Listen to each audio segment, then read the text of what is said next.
Salam sejahtera, terima kasih karena bersama dengan saya di Nazilin Unity Channel. Saudara-saudara sekalian, apa yang sedang berlaku yang panas sekarang ini dalam politik Malaysia, khususnya dalam perdebatan di Parlimen, adalah insiden ahli Parlimen PAS ajak bertumbuk. Pada pendapat Anda, adakah itu wajar?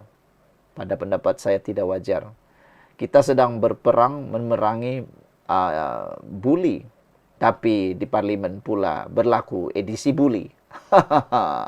Apalah pemimpin macam ni kan? Macam manalah mau menunjukkan teladan kepada rakyat kalau begini? Pemimpin pun suka bertumbuk, ajak bertumbuk. Itu satu tindakan yang bully juga sebenarnya. Di mana nilai sebagai pemimpin yang hebat? Kenapa Anda dipilih menjadi pemimpin kalau begini sikapnya? Aduh. Isu ahli parlimen PAS ajak bertumbuk, tindakan fizikal sudah melampaui batas, segala bukti telah diteliti. Tindakan melampaui batas Datuk Awang Hashim, PN Pendang yang mencabar RSN Raya PH Jelutung untuk bertumbuk semasa sidang Dewan Rakyat semalam akhirnya akan ditentukan pada Isnin 18 Ogos ini.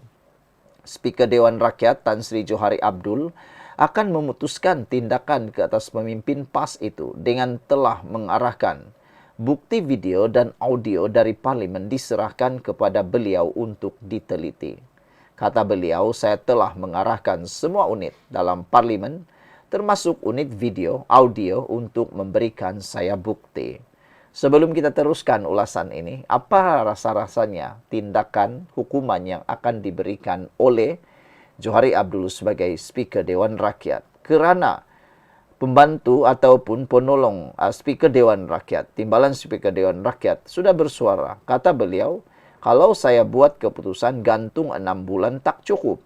Timbalan Speaker Dewan Rakyat Datuk Ramli Muhammad Nur menegaskan, keputusan menggantung ahli Parlimen Pendang Datuk Awang Hashim selama 6 bulan jika dibuat masih tidak mencukupi. Beliau berkata demikian ketika memaklumkan keputusan yang di Ketua Dewan Rakyat yang akan diketahui pada 18 Ogos ini. Saya akan menyokong sekuat-kuatnya kalau saya buat keputusan gantung 6 bulan tidak cukup, katanya lagi. Bagaimana pula pendapat Anda semua? Adakah tindakan itu, keputusan itu wajar?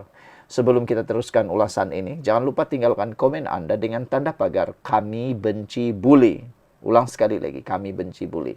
Izinkan saya memperkenalkan dulu kepada Anda semua, ini terapi imun Transfer Factor for Life. Terapi imun yang meningkatkan daya imun badan kita sehingga 400%. Secara umum dan ringkasnya, apabila imun badan kita jadi lemah, apabila imun badan kita jadi bodoh, apabila imun badan kita tidak lagi bertindak kuat, kita kena penyakit, kita mudah kena penyakit dan kita tidak sembuh daripada penyakit. Tapi terapi imun ini mengajar, mendidik imun badan kita menjadi kuat dan bijaksana semula. Dengan menjadi kuatnya dan menjadi bijaknya imun badan kita, menjadi seimbang imun badan kita, semua jenis penyakit dapat disembuhkan kerana imun badan kita dapat menghapuskan akar penyakit yang bertumbuh dalam tubuh badan kita. Dapatkan produk yang hebat ini melalui nombor telefon saya yang tertera. Mungkin inilah jawapan yang Tuhan sediakan untuk masalah kesihatan Anda. Dapatkannya melalui nombor telefon yang tertera. Produk ini lulus KKM, halal dan diperakui oleh doktor-doktor di seluruh dunia dan di Malaysia. Saudara, menurut laporan ini, kalau ada bukti menunjukkan bahawa pelakuan tersebut terjadi ataupun tindakan untuk menyerang jadi, saya akan mengambil tindakan tegas kali ini, katanya. Sebab Anda boleh bercakap, saya biarkan. Saya tak mati, tutup pun suara Anda guna mikrofon. Anda orang politik, cakaplah. Tetapi apabila guna atau cuba menggunakan tindakan fizikal, saya rasa Anda telah melampaui batas, tegas Johari lagi.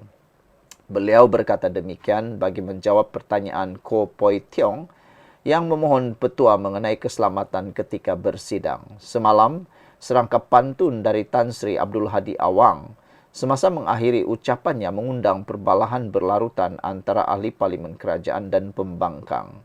Pantun Hadi jadi punca. Pantun daripada Haji Hadi yang juga Presiden PAS itu menyindir Kuala Lumpur sebagai bermasalah di bawah DAP dan PH. Dari Kuala Lumpur pergi ke Sabah, berpatah balik menuju Kelantan. Jangan berlumpur tersungkur rebah. Lebih baik letak jawatan, kata beliau dalam pantun itu. Ekoran itu, Chong Zemin, PH Kampar, membangkitkan peraturan mesyuarat mendakwa isu yang dibawa Abdul Hadi tidak berkaitan dengan perbahasan rancangan Malaysia ke-13. Beberapa ahli parlimen pembangkang kemudian marah, tidak berpuas hati, termasuk C. Zulkifli Jusoh, PN Besut, yang berkata, peraturan itu hanya terpakai pada rang undang-undang. Seterusnya, RSN Raya bangkit mengingatkan tentang peraturan mesyuarat 36 dalam kurungan 6 yang melarang ahli dewan mengaitkan niat buruk kepada pihak lain. Saya hadir untuk mendengar amanat YB Marang sebagai seorang tok guru yang kita hormati daripada parti PAS. Kita menghormati beliau sebagai seorang pemimpin parti, kata beliau. Sebagai seorang pemimpin PAS yang kita hormati, kenapa perlu Marang mengeluarkan kenyataan bahawa Kuala Lumpur adalah tempat yang bermasalah kerana ada DAP, Barisan Nasional BN dan PH soal Rena? Memang betullah, kata Awang bangkit mencela. Speaker, kalau saya katakan PAS adalah parti ajaran sesat, mereka boleh terima templak raya sekaligus menyebabkan beberapa ahli parlimen PAS menggelupur bangkit memekik marah. Cubaan Suhaizat Kayat yang mempengerusikan Dewan ketika itu untuk meredakan keadaan tidak berjaya apabila beberapa ahli parlimen pembangkang bangkit tidak berpuas hati dengan raya, termasuk menuduh DAP kurang ajar, biadab dan anti-Islam. Johari kemudian mengambil alih kerusi speaker dan meminta kedua-dua pihak bertenang sebelum Yong Sefura Othman memulakan ucapan. Namun, Chong kembali membangkitkan isu kata-kata kesat di Dewan Rakyat, menyebabkan Johari menengking, diam, kemudian kedua-dua pihak duduk. Beliau sekali lagi menegur Awang dan Raya dengan mengingatkan mereka supaya tidak menimbulkan provokasi. Apa nih? Wakil jenis rakyat. Jenis apa nih? Kata beliau. Memalukan, katanya lagi. Aksi Awang mencabar untuk bertumbuk dan berjalan ke arah RSN Raya, kemudian tular di media sosial dengan rata-rata mengecam perbuatan wakil rakyat PAS berkenan yang bersifat samsing dan membuli. Sekian dulu untuk kali ini. Jangan lupa tinggalkan komen Anda, tekan butang subscribe. Bye-bye. Salam sejahtera. Terima kasih kerana bersama dengan saya di Nazlin Unity Channel. Pembangkang paling hodoh, tak reti bahasa sepanjang penggal ini. Itu tajuk berita yang paling menarik pada malam ini. Belum pernah ada pembangkang yang paling hodoh seperti ini, kata netizen. Dan belum pernah ada pembangkang yang setaksub ini, kata mereka. Bayangkanlah mereka sanggup melakukan apa saja untuk cuba menjahanamkan kerajaan perpaduan yang hebat ini. Biasalah kan, kalau sudah hebat, orang akan dengki dan cuba menghancurkannya. Pembangkang paling hodoh tak reti bahasa sepanjang penggal ini, kata penulis di Harapan Daily. Seorang penulis dan pengamat politik menyifatkan tindakan ahli-ahli parlimen pembangkang di Dewan Rakyat semalam sebagai pembangkang paling hodoh, sadis dan tidak reti bahasa. Ia susulan beberapa insiden panas yang mencetuskan dan menyaksikan ahli-ahli parlimen bertikam lidah sehingga mencetuskan kemarahan yang dipertua Dewan Rakyat Tan Sri Johari Abdul. Muhammad Sayuti Omar menerusi hantaran di Facebook berkata, bukan senang untuk mengurus sidang Dewan Rakyat apabila ada ahli bersikap liar, tidak tahu adat dan menghormati antara satu sama lain. Sekarang ini satu budaya turut menular di dalam Dewan Rakyat. Seakan-akan sudah muncul orang yang membuli. Di luar sini kita bercakap tentang solidariti terhadap Zara. Kita sedang bersolidariti untuk menentang buli. Dengan slogan kami benci buli. Tapi di dalam Dewan Parlimen ada pula segolongan ahli parlimen yang cuba menonjolkan buli.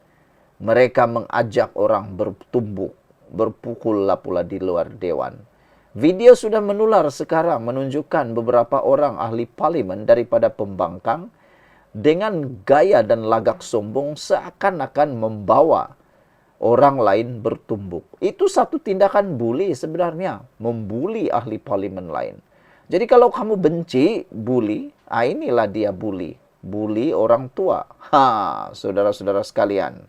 Kesian saya tengok Johari Abdul bila dia berdepan dengan beberapa ekor wakil rakyat begini. Sampai kena menjerit dan mengerdik macam halau lembu kerbau. Lembau kerbau. Saudara-saudara sekalian, ini satu tindakan yang betul-betul kita tidak boleh terima. Sebelum kita teruskan ulasan ini, izinkan saya berkongsi dulu dengan Anda semua. Ini terapi imun Transfer Factor for Life. Terapi imun yang meningkatkan daya imun badan kita sehingga 400%. Secara umum dan ringkasnya, apabila imun badan kita lemah, apabila imun badan kita jadi bodoh, apabila imun badan kita bertindak bodoh dan tidak bijaksana, kita mudah kena penyakit, kita tak sembuh daripada penyakit, akar penyakit bertumbuh, bersarang di dalam tubuh badan kita. Imun badan kita tidak lagi bertindak menghapuskan akar tersebut. Tapi dengan adanya terapi imun, penemuan paling bersejarah dalam dunia kedokteran ini, ia mendidik imun badan kita menjadi kuat, mendidik imun badan kita menjadi bijaksana untuk mengenal mana satu lawan, mana satu kawan dalam tubuh badan kita, lalu dia akan menghapuskan akar-akar penyakit tersebut. Dapatkan produk yang hebat ini melalui nomor telepon saya yang tertera, dan ini mungkin jawaban kepada doa Anda selama ini. Produk ini lulus KKM, diperakui dokter-dokter di seluruh dunia dan juga halal. Dapatkannya sekarang, kau jangan tangguh-tangguh lagi. Saudara, bayangkan saya rasa bukan sekadar ahli parlimen kerajaan yang dibuli, tetapi Johari Abdul, seorang speaker dewan pun pada pendapat saya turut dibuli. Mereka tak dengar lagi apa yang Johari Abdul, speaker dewan, katakan. Mereka jerit sana-sini, sampailah speaker sudah marah. Dibuli oleh ahli parlimen yang hodoh ini. Sikap baik dan diplomasi dan timbang rasa diamalkannya tidak membuahkan hasil yang baik. Sepanjang penggal parlimen dalam pemerhatian saya, sesi inilah sikap pembangkang paling huduh, sadis dan tak reti bahasa. Semalam sesi sidang Dewan Rakyat berlangsung agak kecoh lebih kurang 7 menit. Apabila beberapa ahli parlimen saling bertikam lidah sehingga mencetuskan kemarahan Johari Abdul yang menyifatkan ia sebagai memalukan. Apa benda ni? Wakil rakyat apa macam ni? Very shameful of you all. Shameful, sangat memalukan kamu semua, memalukan. Datua pun bukan budak-budak nak bergaduh, katanya. Pergaduhan itu kemudian meleret-leret sehingga tular rakaman video dari dalam parlimen menyaksikan ahli parlimen Pendang, Awang Hashim, menunjuk isyarat bertumbuk kepada ahli parlimen Jelutung RSN Raya. Rakaman itu menjadi perdebatan hangat dalam kalangan pengguna media sosial. Sekian untuk kali ini, jangan lupa tinggalkan komen Anda.